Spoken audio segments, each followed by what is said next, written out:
So after the fight we've had recently between Naoya Inoue and Stephen Fulton, there's been a lot of discussion and a lot of debate on who is pound for pound number one in the sport of boxing. And in this video, I'll be giving you a fair and unbiased assessment on why Naoya Inoue is definitely currently the number one pound for pound fighter in the sport. So before I give you all of the reasoning, I want to give the most obvious reason in my opinion.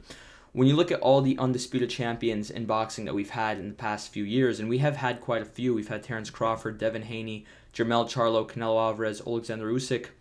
Without doubt, Naoya Inoue, in my opinion, has been the most impressive due to the fact that aside from Canelo Alvarez, he is the only four-weight champion to become undisputed. So if we eliminate Crawford, Haney, Charlo, and Usyk right off the bat, and we have Inoue and Canelo, I think it's very obvious, very clear, and very apparent that Naoya Inoue is higher pound for pound than Canelo Alvarez. I don't think there's much debate on that.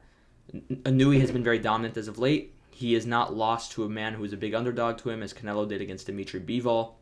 He has stayed more active, and I feel Canelo Alvarez as of late has not beaten a guy on Stephen Fulton's level. You can argue Caleb Plant was on Stephen Fulton's level, but that was, 2 years ago, nearly 3 years ago? So, 1.5, 2 years ago, whatever. Since then, he's lost to Bivol, and he struggled with Triple G and John Ryder. So he really hasn't been too impressive as of late, while Naoya Inoue has been on a complete tear as of late.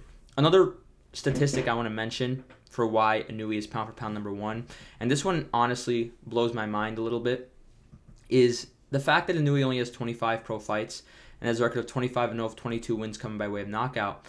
His record in world title fights in his career is 20-0 with 18 knockouts. So that means Inoue, who only has 25 pro fights, 20 of those 25 fights, which is a very high percentage, have been world title fights. And out of those 20 fights, he's won all 20 of them. And he's won 18 out of 20 of them by knockout. And obviously the Donaire fight, where he won the full 12, he avenged that and stopped him in 2 rounds in a rematch. So Inoue has been very dominant in his career. And in world title fights has been just as dominant. I mean, being 20-0 with 18 knockouts in world title fights, if you had 50 pro fights, would be impressive.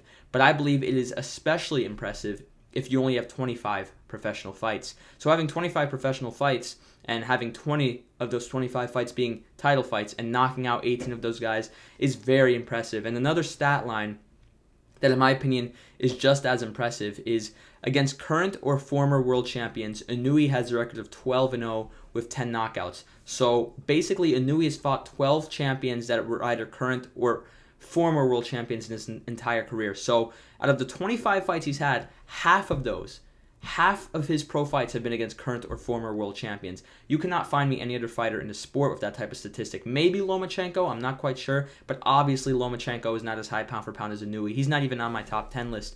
So obviously Inoue is more impressive. That stat is more impressive for Naoya Inoue because he's been so dominant in the process. Now, a lot of people are going to bring up Inoue's resume. They're going to say, oh, he's 20-0 with 18 knockouts in world title fights and 12-0 with 10 knockouts against former or current world champions. But who has he fought in his career? Who has he beaten to be ranked so high and to get this type of respect? I mean, anyone could be 20-0 with 18 wins by knockout in title fights if you fight nobodies, right?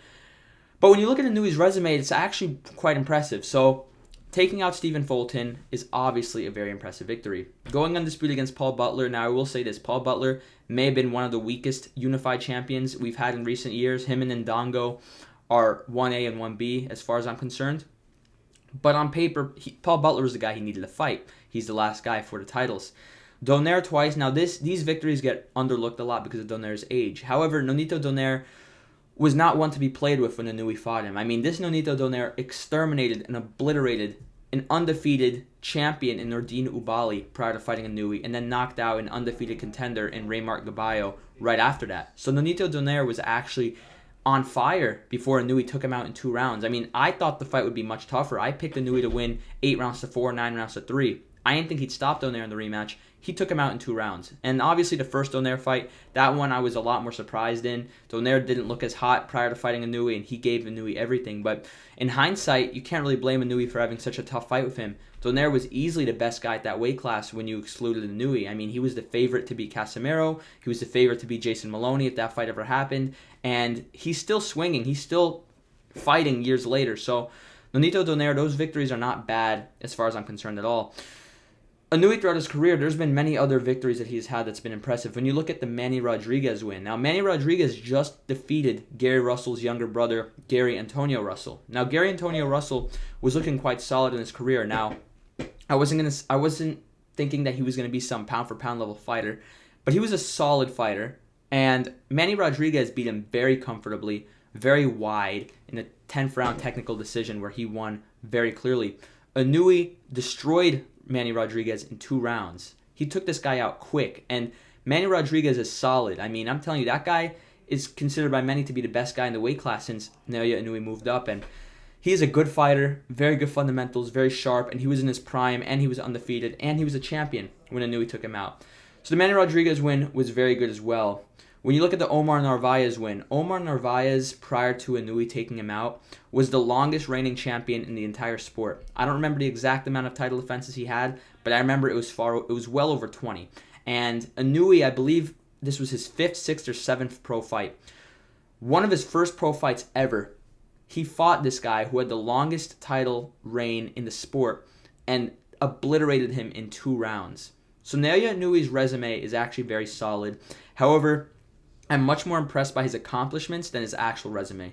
Being a 4-weight world champion, being a undisputed champion at 118, being a unified champion at 122, beating the number 1 guy in the weight class, a prime undefeated fighter, and people are going to quickly forget how many people were actually picking Fulton. I was picking Inoue, but I knew Fulton, in my heart at least, I assumed Fulton would give Inoue a much tougher fight, and he didn't. He got whitewashed. When you look at him being a 4-weight champion, an undisputed champion, a unified champion, 20-0 with 18 knockouts in world title fights. He's only had 25 fights as a pro, and he's 20-0 in title fights. That is insane. And he's 12-0 with 10 KOs against former or current world champions. If you look at every other fighter in the sport, very few top fighters have fought 12 current or former world champions. If you look at the pound-for-pound list, if you look at the top 10 guys on any pound-for-pound list, I believe Inoue's record, his resume, his recent performances have been the most stellar. Now, I will say this, if Terence Crawford defeats Errol Spence this Saturday, I am honestly going to put Crawford above Inoue. But if Errol Spence defeats Terence Crawford, I don't think I'm going to have him above Inoue because he would only be a 1-weight undisputed world champion. But that's my final thoughts, guys. You guys tell me your thoughts. Is Inoue pound for pound number 1 in your opinion? Will he be pound for pound number 1 no matter what happens on Saturday? How impressed were you guys in Inoue? Do you guys really believe in the hype now? A lot of people were doubting Inoue's ability. There was a certain period where I never really doubted how good of a fighter Inoue was, but I did doubt how high he should be in the pound-for-pound list back in 2016, 2017. Because I remember back in 2016 and 2017, people were having him on their list. Some people were having him as high as the 5th, 6th, or 7th spot. And I used to disagree with that heavily. However, as time has gone on, Inoue has completely shut me up. He has completely disproven all of my past opinions on his ranking. He has completely proven himself to be one of the best fighters in boxing, and I honestly believe by the time it's all said and done, I mean, I think he's already the greatest fighter Japan has ever had, but I think when it's all said and done, he will easily, he's already a first ballot Hall of Famer, but he will easily be one of the best fighters of this generation. Thanks for watching, guys. Have a good one. Tell me your thoughts down below. God bless. I'll see you guys later. Peace.